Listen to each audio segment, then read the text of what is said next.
Enforcement in West Texas, where 7 people were killed when a gunman opened fire on people after fleeing a traffic stop.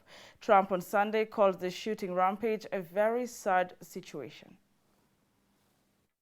Police say the suspected gunman hijacked a U.S. Postal Service mail vehicle and drove between Odessa and Midland in West Texas, randomly firing at people. The police finally caught up with him in a parking lot where they shot him dead.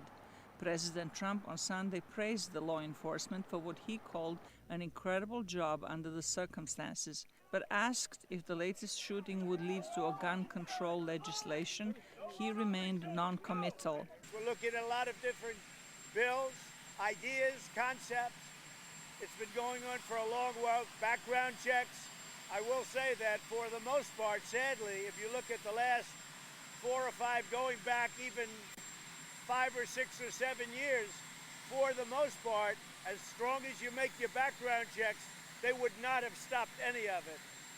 So it's a big problem. It's a mental problem. It's a big problem. U.S. Senator Pat Toomey, a Republican from Pennsylvania, said in an ABC television interview aired Sunday that the president is interested in doing something meaningful. He hasn't endorsed a specific bill.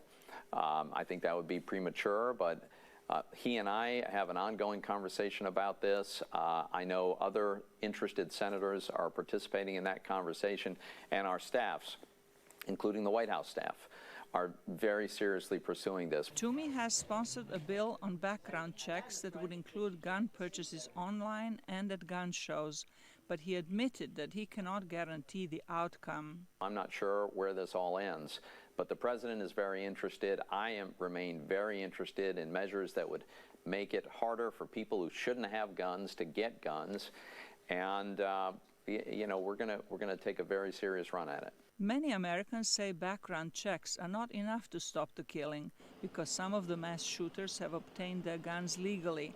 But bans on assault weapons and high-capacity magazines that some want are facing fierce opposition from gun rights supporters and their representatives in Congress.